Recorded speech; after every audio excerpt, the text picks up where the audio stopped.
Student, जोगटा academy के YouTube channel में मैं अर्चना सिंह आप सबका हार्दिक स्वागत करती हूँ।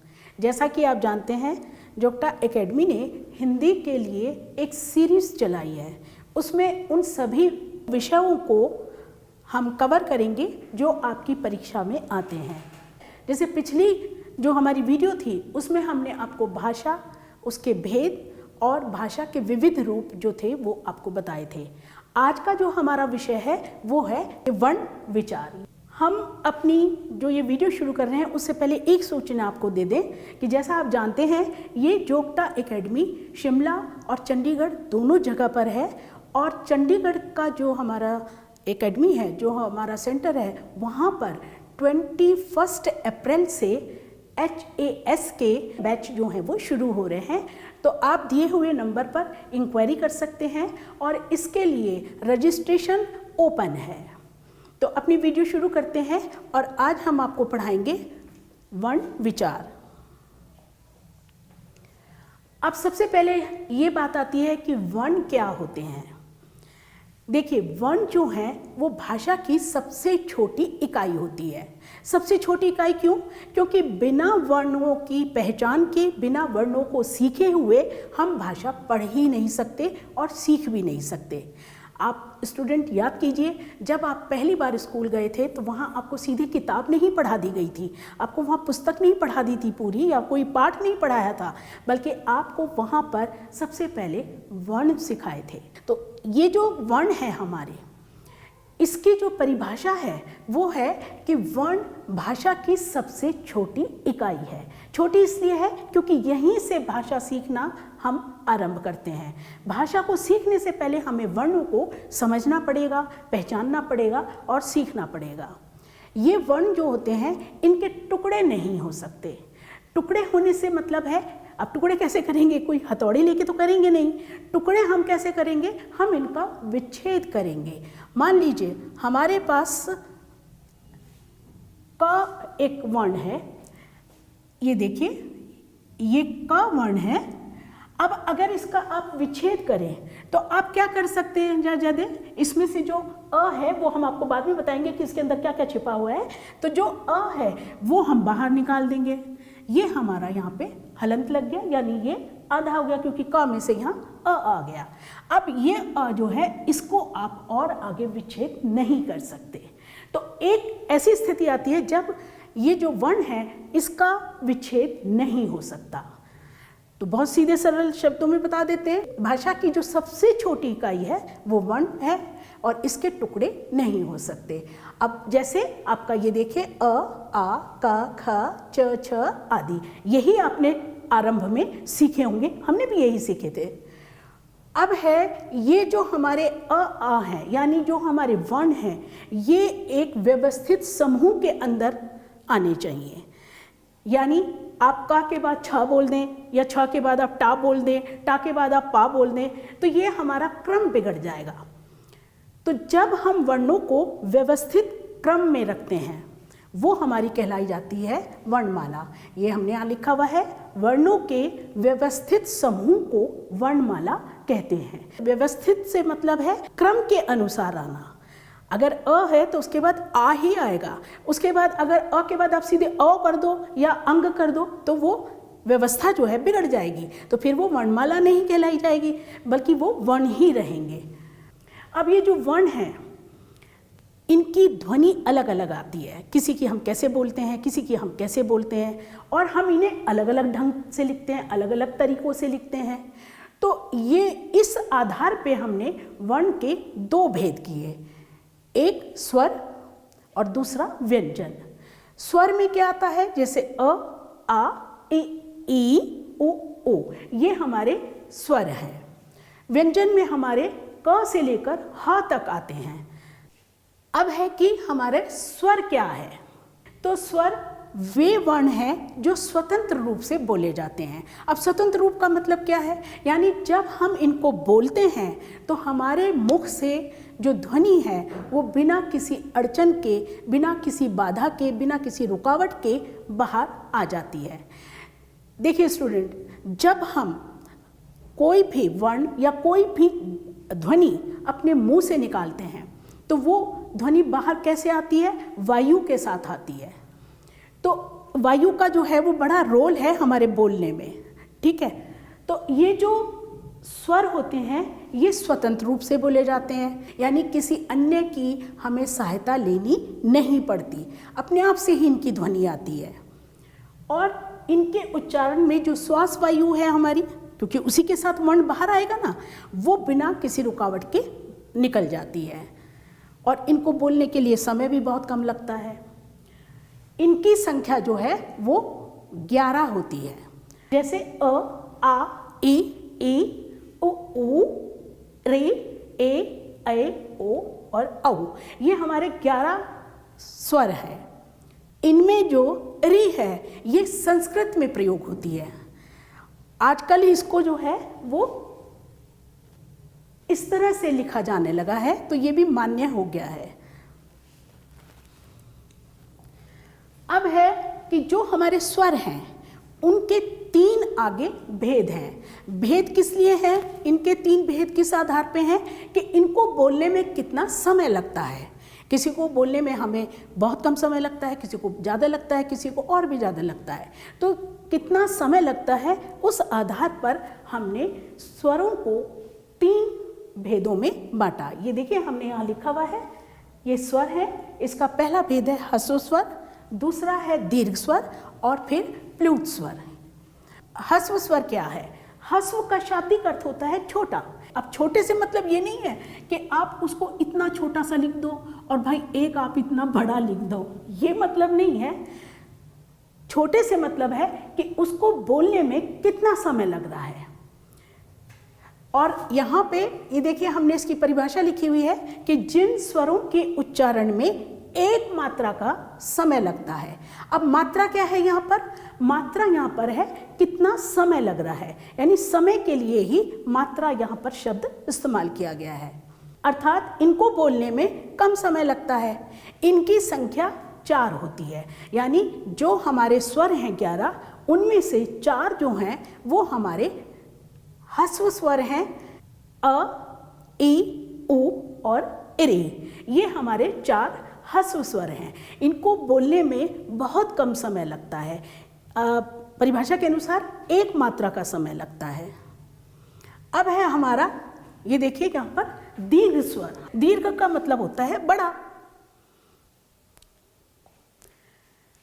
तो जिन स्वरों के उच्चारण में दुगना समय लगता है, अर्थात ह्रस्व स्वर से दुगना समय लगता है, उसे हम कहते हैं दीर्घ स्वर। इसलिए इसको बड़ा भी कहते हैं। दीर्घ का मतलब ही होता है बड़ा, यानी अगर ये 1 पल में बोला जा रहा है तो ये 2 पल में बोला जाएगा, यानी इससे दुगना समय लगता है। ये देखिए हमने यहाँ पर लिखा हुआ भी है। इनकी संख्या जो है वो 7 होती है, क्योंकि स्वर कुल कितने होते हैं? 11। उनमें से 4 हमने आपको बताए ह्रस्व हैं, तो बचे आपके 7। तो यहाँ पर इनकी संख्या 7 होती है। ये देखिए हमने यहाँ पे लिखा हुआ है अ, ई, उ, ए, ओ और औ। ये हमारे दीर्घ स्वर हैं। अब है हमारा तीसरा प्लूत स्वर। ये देखिए ऊपर लिखा हुआ है। तो जिन स्वरों के उच्चारण में ह्रस्व से तिगना और दीर्घ से दुगना समय लगता है, यानी ज़्यादा समय लगता है इनको बोलने में। जब हम इन स्वरों का प्रयोग करते हैं, जब हम किसी को पुकारते हैं या कभी कभी गाना जब गाते हैं, तो उसमें भी हम प्लूत स्वरों का इस्तेमाल करते हैं, प्रयोग करते हैं। जैसे ओ, तो यहाँ पर ये जो है ये आपका प्लूत स्वर है। ये जो स्वर है ये संस्कृत में ज़्यादा प्रयोग होता है, हिंदी में कम होता है। अब व्यंजन क्या है? तो जो वर्ण स्वरों की सहायता से बोले जाते हैं वो हमारे व्यंजन कहलाते हैं। यानी जो व्यंजन होते हैं उनका जो उच्चारण होता है वो स्वतंत्र रूप से नहीं हो सकता, उसमें कोई ना कोई स्वर जो है वो छिपा हुआ होता है। अब जैसे मान लीजिए हम आपको यहाँ लिख के दिखाते हैं ग, ये हमारा एक व्यंजन है। अब जब हम इसका उच्चारण कर रहे हैं तो आप जरा ध्यान से सुने और समझें। ग, तो ग में हमारे पास क्या आ रहा है निकल के? अ, यानी ये स्वरों की सहायता से बोले जाते हैं। ग में अ जब तक हम नहीं बोलेंगे तब तक हमारा इसका उच्चारण शुद्ध नहीं होगा। अब मान लीजिए इसमें अ हम नहीं बोलते, तो हम इसको तब ऐसे लिखेंगे, नीचे हलंत लगाएंगे। हमने पिछली वीडियो में भी आपको बताया था कि जिसके नीचे, जिस वर्ण के नीचे हलंत होता है वो हमारा आधा होता है। तो यानी ये आधा हो गया और आ इसमें से बाहर निकल गया। यानी ग को बोलने के लिए आपको अ की सहायता लेनी ही पड़ेगी। व्यंजन जो हैं वो हमारे वे वर्ण हैं जो स्वरों की सहायता से बोले जाते हैं, जिनको बोलने के लिए हमें स्वरों की सहायता लेनी ही पड़ेगी, चाहे किसी भी रूप में लें। अब जैसे हमने बताया, आपको अ का उदाहरण बता दिया, लेकिन हम यहाँ पे बता देते हैं, मान लीजिए हमको की बोलना है, तो हम क्या करेंगे, हम इसमें ये मात्रा लगाएंगे। अब जो हमारे स्वर हैं, ये भी समझ लीजिए, हालांकि ये हमने यहाँ बोर्ड पर लिखा नहीं है, लेकिन जो हमारे स्वर होते हैं उनकी ध्वनि के अनुसार हमने कुछ चिन्ह बनाए हैं। इन्हीं चिन्हों को हम मात्रा कहते हैं। और अब जैसे कि हमें बोलना है तो हम क्या करेंगे, हमें ई की आवाज़ आई तो उसके लिए हमने ये एक चिन्ह बनाया जिसे हम मात्रा कहते हैं कि भाई ये ई की मात्रा है, बड़ी ई की मात्रा है। अब जो हमारे व्यंजन हैं हमने इनको मुख्य रूप से 3 भागों में बांटा, या हम कह सकते हैं कि व्यंजन के 3 भेद होते हैं। सबसे पहले है आपका स्पर्श व्यंजन। अब स्पर्श का मतलब आप जानते हैं, छूना। जिन वर्णों के उच्चारण में जीभ, तालु, दांत, होंठ आदि को स्पर्श करके बाहर निकलती है उसे हम स्पर्श व्यंजन कहते हैं। क से म तक 25 वर्ण होते हैं और साथ में ये 2 हमारे अड़ और अढ़ वर्ण भी हमारे स्पर्श व्यंजन ही होते हैं। तो जो हमारे स्पर्श वर्ण हैं 25, क से लेकर म तक, ये हमारे 5 वर्गों में बटे हुए हैं। ये देखिए हमने यहाँ लिखा भी है, का वर्ग, च वर्ग, टा वर्ग, ता वर्ग और पा वर्ग। अब है हमारे अंतस्थ। अंतस्थ क्या होते हैं, तो अंतस्थ जो शब्द है, अगर इसका शाब्दिक अर्थ हम देखें तो इसका अर्थ बैठता है बीच में स्थित होना। बीच में स्थित होना। अब बीच में कैसे स्थित होना, अर्थात ऐसे वर्ण जिन वर्णों का उच्चारण ना तो पूरी तरह से स्वर के रूप में होता है और ना ही पूरी तरह से व्यंजन के रूप में होता है। व्यंजन और स्वर के बीच में इनका उच्चारण किया जाता है, इसलिए इनको कहा अंतस्थ है। ये हमारे केवल 4 होते हैं, य, र, ल और व। फिर है हमारा ऊष्म व्यंजन। तो ऊष्म का शाब्दिक अर्थ होता है गरम। ये देखिए, ऊष्म का शाब्दिक अर्थ है गरम। जिन वर्णों के उच्चारण में श्वास वायु मुख के विशेष भागों को स्पर्श करने के कारण गर्म हो जाती है, वे वर्ण ऊष्म वर्ण कहलाते हैं। अब गर्म होने से मतलब क्या है कि जब उच्चारण करते हैं तो जो श्वास वायु है वो रगड़ करके बाहर निकलती है, इसलिए इनको ऊष्म व्यंजन कहा है। ये भी 4 होते हैं, आप श, श, स और ह। अब है कि जो हमारी वर्णमाला है वो तो हमने आपको बता दी कि वह व्यवस्थित क्रम होता है और उसमें ऐसे स्वर होते हैं, ऐसे व्यंजन होते हैं, 11 स्वर होते हैं और 33 हमारे व्यंजन होते हैं। तो यहाँ पे हम बता रहे हैं वर्णों की आपको संख्या।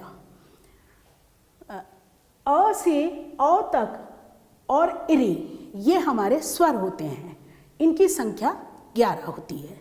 फिर क से ह तक हमारे 33 व्यंजन होते हैं। ये देखिए हमने यहाँ लिखा हुआ है व्यंजन। अक्ष, त्र, ज और श्र ये हमारे 4 होते हैं, इनको हम कहते हैं संयुक्त व्यंजन। फिर अंग और अह ये हमारे 2 होते हैं, इन्हें हम कहते हैं आयोग वह। फिर अड़, ये हमने आपको भी पहले भी उच्चारित करके दिखाया है, अड़, अढ़ ये हमारे कहलाते हैं द्विगुणित व्यंजन। तो कुल वर्णों की जो संख्या है वो 52 होती है, ये लेखन के आधार पर है, 52 होती है।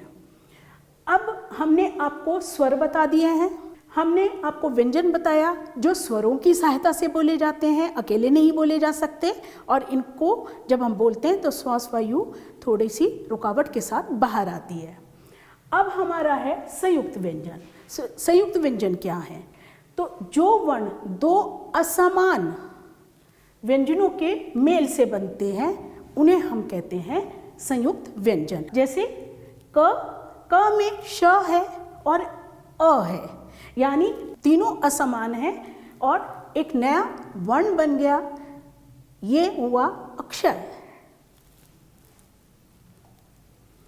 ऐसे ही त, र और अ ये मिलकर हुआ त्र। फिर ज, य और अ ये मिलकर हुआ ज्ञ, और श, र और अ मिलकर हुआ श्र।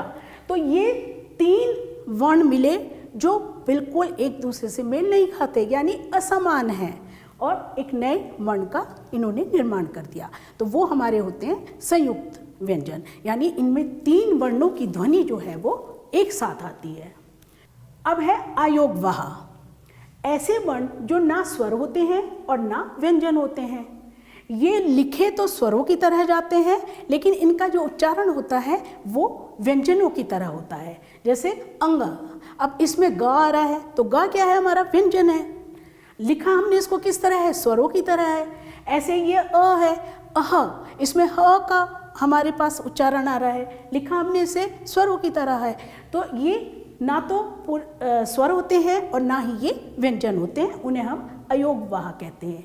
ये 3 प्रकार के होते हैं अयोगवाह। सबसे पहले आपका होता है अनुस्वार, फिर अनुनासिक और फिर विसर्ग। अब अनुस्वार क्या है? अनुस्वार है जिन वर्णों का उच्चारण करते समय ध्वनि जो है वो केवल नाक से निकलती है, सिर्फ नाक में। जैसे आपका ये देखिए अंगूर, अंगूर हम नाक से बोल रहे हैं यहाँ पर। पतंग, संबंध और अंक। उसके बाद आता है अनुनासिक। अनुनासिक, नासिक कहते हैं नाक को, नासिका उसी को, वही है ये नासिक। अनु पीछे चलने वाला। तो अनुनासिक वो वर्ण होते हैं जिनका उच्चारण करते समय वायु मुख के साथ साथ नाक से भी निकलती है, यानी दोनों का प्रयोग होता है। जैसे इसमें आ की आवाज आती है, हमने यहाँ उदाहरण लिखे हुए हैं, जैसे आँख। अब देखिए, ना तो हम आँख बोल रहे हैं, ना हम आंख बोल रहे हैं, हम क्या बोल रहे हैं? आँख। आ की आवाज आ रही है इसमें। अगर हम ये अनुनासिक की आवाज ना निकालें तो हम इसको आंख बोलेंगे या फिर आँख बोलेंगे। जैसा कि हमने बताया था आपको भाषा पढ़ाते समय कि हिंदी जो है वो ध्वनि पर आधारित है। हिंदी एक ऐसी भाषा है जिसमें हम जो बोलते हैं वो हमें लिखकर भी दिखाना होता है, और जो लिखा हुआ होता है उसे हमें बोलकर भी दिखाना होता है। तो यहाँ पर जो चांद बिंदी लगी है उसकी ध्वनि आ के रूप में आती है। आँख, चांद, पाँव और आंत। मान लीजिए आप चांद बिंदी ना लगाएं, सिर्फ ये पढ़ें और ये ना लगाएं, तो हम इसे क्या बोलेंगे फिर? पाव। पर पाव नहीं है, फिर हमारा दूसरा शब्द बन जाता है। पाव नहीं है, पाँव भी नहीं है, अंक की बिंदी भी नहीं है, चांद की बिंदी है, यानी अनुनासिक है।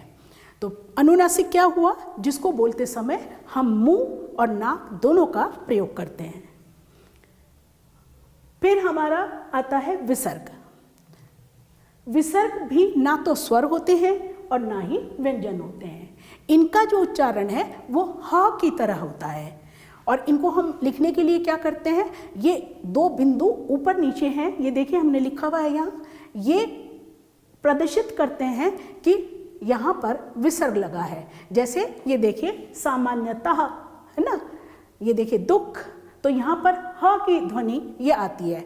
और ये जो है संस्कृत में ज़्यादा प्रयोग किया जाता है विसर्ग। आप ऐसे कहिए कि जो तत्सम शब्द होते हैं उन्हीं के बीच में ये विसर्ग लगते हैं। अब जो हमारा अनुनासिक है और अनुस्वार है, इन्हें हम नासिक्य ध्वनि भी कहते हैं। अब है हमारा द्विगुणित। द्विगुणित व्यंजन क्या होते हैं? तो द्वि का मतलब 2, गुणित गुण वाला, तो इसका शाब्दिक अर्थ है दुगना किया हुआ। तो ऐसे व्यंजन जिनमें 2 गुण हो, या वो व्यंजन जो 2 तरीके से प्रयोग हो सकते हैं, ये हमारे द्विगुणित कहलाते हैं। अब जैसे ये देखिए, हमने वैसे तो उदाहरण यहाँ पे लिखा हुआ है, ये हमारे पास 2 ही होते हैं द्विगुणित, एक अड़ और एक अढ़। अब देखिए, पेड़, पढ़ाई, चढ़ाई, सीढ़ी। अब मान लीजिए हमें पढ़ाई लिखना है,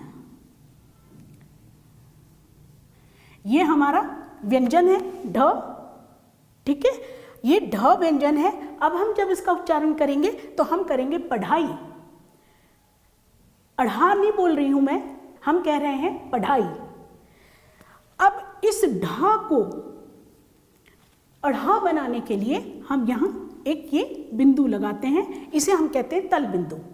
तो तल बिंदु लगाया जाता है, फिर यही ढ जो है अढ़ा बन जाता है, यानी ये ढा भी है और अढ़ा भी है। लेकिन फर्क करने के लिए हम क्या करते हैं, एक ये तल बिंदु यहाँ पे लगा देते हैं और इसकी ध्वनि जो हम निकालते हैं, इसका जो उच्चारण हम करते हैं वो करते हैं अढ़ा में। पढ़ाई शब्द नहीं है, पढ़ाई, अढ़ा। तो अढ़ा बनाने के लिए, यानी ढ को अढ़ा बनाने के लिए हम ये तल बिंदु लगाते हैं। तो ये दो तरह से प्रयोग हो रहा है, इसलिए हम इसे द्विगुणित व्यंजन कहते हैं। अब है द्वित व्यंजन। तो द्वित व्यंजन, द्वित का मतलब दो। जब दो समान व्यंजन एक साथ प्रयोग किए जाते हैं तब ये हमारे द्वित व्यंजन होते हैं। लेकिन जब हम इन समान स्वरों को प्रयोग करते हैं तो मामूली परिवर्तन हो सकता है। कैसे? जैसे ये देखिए, पत्ता। अब इसमें त है और ता ही फिर से प्रयोग हो रहा है, लेकिन मामूली परिवर्तन के साथ हो रहा है। लेकिन वर्ण जो है वो हमारा ता ही है। तो ता को हमने दो तरीके से प्रयोग किया। ता हमारा दो बार आया मामूली परिवर्तन के साथ, तो ये हमारे कहलाते हैं द्वित व्यंजन। जैसे पत्ता हो गया, मिट्टी हो गई, ये देखिए हमने यहाँ लिखा भी है, चक्की हो गई और कद्दू हो गया।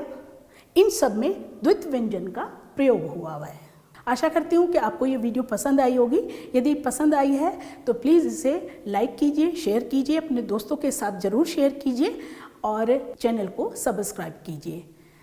बहुत जल्द एक नए विषय के साथ हम फिर से उपस्थित होंगे। तब तक के लिए हमें अनुमति दीजिए। नमस्कार।